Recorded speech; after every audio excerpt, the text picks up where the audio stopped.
All right, Uncivilized Vitality, continuing another video with toolcraft with our cordage, and this one is one of our simple hitches. So the hitch is when I'm going to tie my line off to a bar or a structure, in this case this kettlebell handle. I'm going to take the, let's say my standing end is coming from the right, and I've got this working end here. I'm going to pass over my structure and under. When I come back under with the half turn, I'm going to go over my standing line, back under, and now that I'm here, I want to get a little bit of space, and where my standing line originally went over the structure, I cross over that, and then I go behind the bottom part of that loop.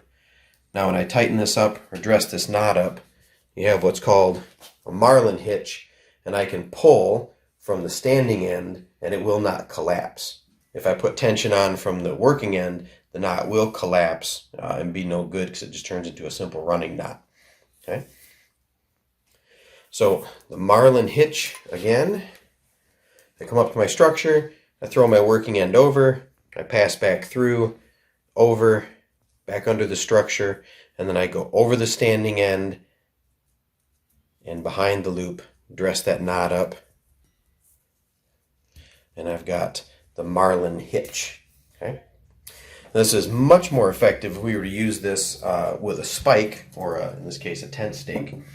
So we'll attach the cord. Let's just throw a quick end loop in this.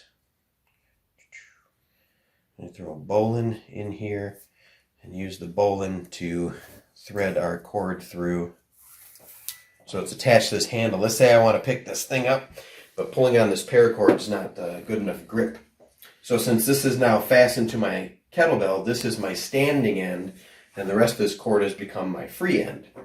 So what I'm going to do is make an overhand loop. Okay. From my perspective, an overhand loop's the crossing of the working end over my standing.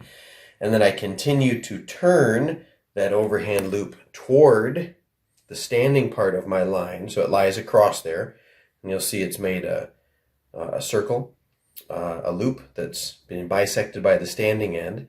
I'm going to pull that standing end up a little bit, and I'm going to run my spike over the loop, under the standing end, and over the loop. Now dress that knot up a little bit. So I've basically formed the Marlin hitch across my spike, and it won't collapse. And then I can use the handle of that Marlin spike to lift that structure up, and that knot won't slip. Okay, so see that again. So I'm going to make an overhand loop in the line, continue to turn and lie that loop across my standing end, slip a toggle or spike over the loop, under the standing end, over the loop again, dress that knot down, and now I have fashioned a handle that myself and someone else could lift, or this toggle would stay tight if I were to hang something from it, or I can lift the weight and hold that up by that toggle spike. When I'm done, the good thing about the Marlin Spike hitch, I'm done, I just remove my hitch, pull the line, and the knot disappears. Okay? So that's the Marlin Spike hitch.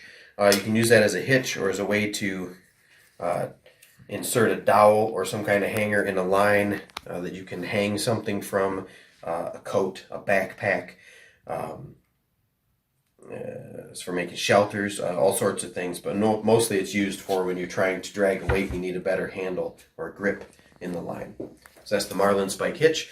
Check out some of the other cordage videos, and don't forget to like the video and subscribe to the channel.